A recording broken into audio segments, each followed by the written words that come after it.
Merci, Monsieur le maire, chers collègues, Montreuilloises, Montreuillois.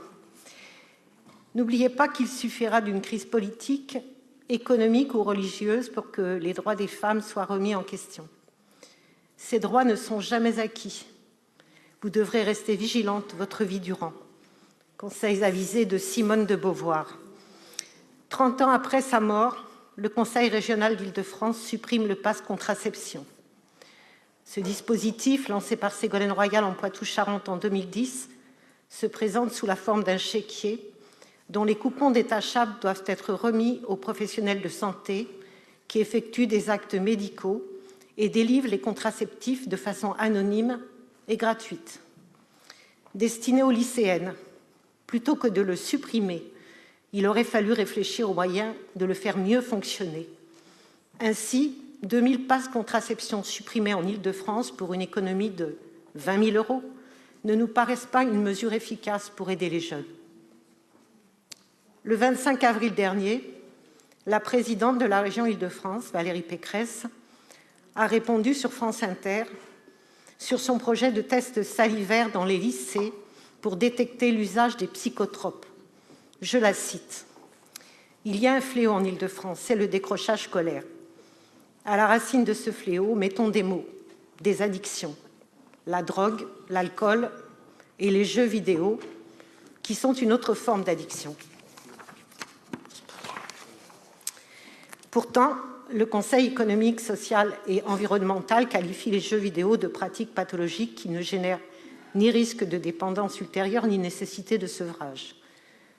Pour les socialistes et citoyens, le décrochage scolaire est également un fléau, dont les causes s'expliquent surtout par un processus cumulatif de désengagement dû à des motifs personnels, sociaux, économiques, géographiques, éducatifs ou familiaux.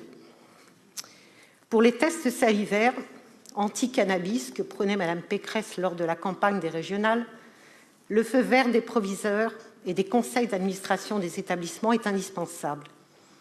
Les lycées dans lesquels le dispositif sera accepté ne seront pas forcément ceux dans lesquels la question se pose le plus.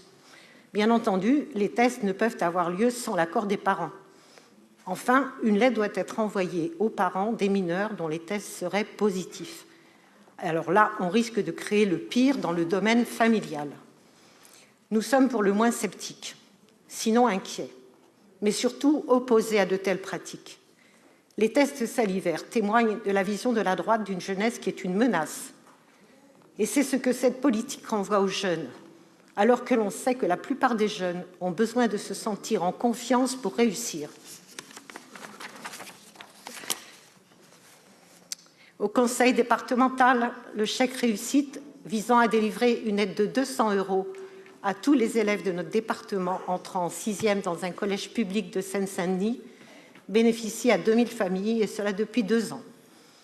Les groupes politiques de droite se sont opposés à cette mesure, sous prétexte qu'elle n'était pas ouverte aux élèves entrant en 6e dans un collège privé, allant en justice. Mais la justice a donné raison au conseil départemental pour cette mesure volontariste qui vise à encourager la réussite des élèves et valoriser le choix d'un établissement public de notre département.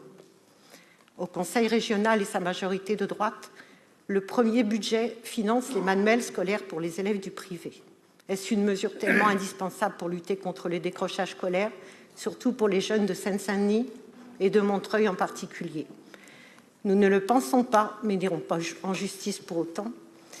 Et nous mesurons bien la différence d'une collectivité dirigée par la droite ou par la gauche.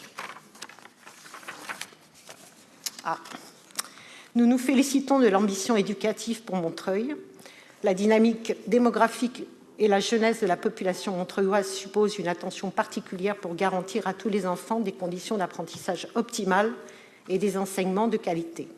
Après des années de suppression de postes dans l'éducation par la droite, suppression de 80 000 postes entre 2007 et 2012, il fallait mettre en place un plan de recrutement et de formation qui produit ses effets aujourd'hui. 60 000 postes viennent d'être créés. Dans notre ville, les activités culturelles et sportives des temps périscolaires sont enrichies cette année par de nouvelles interventions de qualité dispensées par plusieurs dizaines de structures associatives. La Il ville vous faut consacre conclure, madame. un budget de 42,6 millions d'euros. Comme j'ai déjà eu l'occasion de le dire, une baisse de 20% de décrocheurs scolaires en France a été enregistrée à fin 2015. Le plan de l'éducation nationale lancé en janvier 2014 a permis de rajouter des fonds supplémentaires, 50 millions d'euros de plus par an à partir de 2015, à la lutte contre les décrochages scolaires. Si je ne veux pas être accusé d'inéquité, je vous coupe à présent la parole, madame.